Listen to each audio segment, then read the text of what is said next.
xildhibaan Mustafa Sayd Abakar oo ka tirsan xildhibaanada golaha deegaanka ee degmada Gabiley ayaa wareysi uu siiyay Kalsan TV waxa uu kaga hadlay dhacdooyin maalmihii ugu dambeeyay ka taagnaa magaalada Gabiley sidoo kalena waxa uu eedayn u soo jeediyay duqa degmada Gabiley mudane Maxamed Amiin Cumar Cabdi horta sida xaqiiqada anagu de xildhibaan ahaan xog badan baan loognoo shacabka oo ka war badanahay iyo xukuumadda sare had iyo jeer wararka beenta laga iibiyo iyo humaagyada beenta ee dhalateedka marka waxa ka jira magaaladeedii awood maroorsi uu ku kacay maayarku markasta oo aan xad lahayn oo sharciya oo dhaqaale ah oo dhinac walba taabanaya oo waliba bulshada Gabiley qaarkeed ku taageeraan dulmiga iyo musuqa iyo xaraanta ku shaqeeyo anigu kulay lagama yaabo inaan waxa kula shaqeeyo walana ka fogaado waan diiday horena ummadda lagu iftiimiyay maantana golihiina ma shaqeeyo sida runta oo iska baroosay maanta waxa taagan Gabiley arrin beer halkan beertii Sheekh Cabdullaahi Xaddi anigu dadka reer Gabiley ku dhashay baan kamid ahay waliba deegaanka ama yar baan ku ciyaari jiray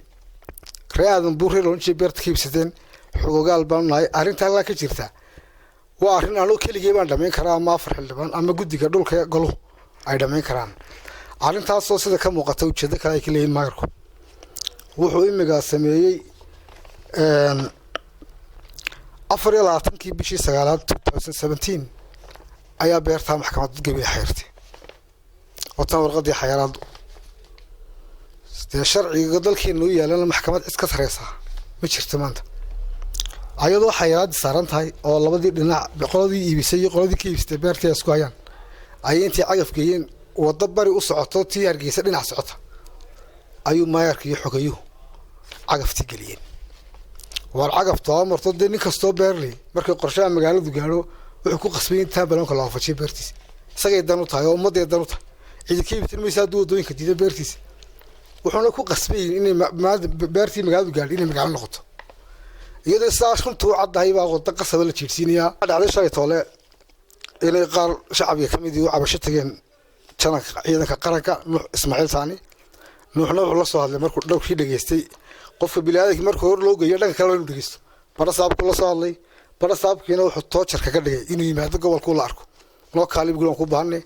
bara markuu jananka yimid guriga martida la tigay halkaas ayaa lagu wada hadlay arrinkiina lagu dhameeyay janankiina wuxuu ogaaday inay beertu xayrantay sida ay ku doodayeen Sheekh Cabdullaahi Xaddi cadeymiyo bara saabka la tusay janankiina wuxuu beertu ma xayrantay haddaan maxaynu ku hadlanaaba sharciga maxkamadda loo gaarsamo janakii markuu doonay inaan babaxo ayaa haddana waxa lagu qasbay inuu goobtii u raaco soo arko halkaana waxa lagu sii diyaariyay dad abaabilan oo aan janaka loo sheegin inay dhinac kale oo cabanaya jireen arrinka janku ogaana waxay dawladii hoose iyo Sheekh Cabdullaahi Xaddi janakii markii halkii tagayna dad shicib oo dadkiisii u mas'uul yahay ayaa aflagaadooyin iyo hadal la keenay taasina dhibaato ma leh hadalkii halkii taagan dadka hawsha waday waa shaqaalaha dawladda hoose bar telefishinka caalamiga Kalsan wax ka weydiiyay xildhibaanka sababaha ku kaliftay in uu ku eedeeyo maayarka Gabiley caqabadahani uu sheegay iyo waliba sababta indhihiisu arki laayihiin horumarka iyo hogaaminta toosan ee Maxamed Amiin Cumar Cabdi ayaa xildhibaanku waxa uu kaga jawaabay golayaashii hore deegaanku ay muddo badan soo daashatay ka nasiibkana saar muddada imika Amiin Cumar Cabdi haystay dadka qaarkii waxay u arkaan in ay tahay muddadii ugu wacnayd ee horumar la taaban karo uu ka hirgalay Gabiley haddaba xildhibaan waa maxay sababta adiga iyo intii kula fikirkaahay aad u arki laadihiin horumarka Maxamed Amiin Cumar Cabdi dadku ku sheegayaan wax dadku sheegayaan ma soo xijira horumarku haday dadku arkaan laami la sameeyo waxaan ku leenahay 5% wadooyinka GBL baa sameeya 5% marka wax qabadkeedii maanta muuqdo 9 kii kala aanu raadinaya tan Mustafa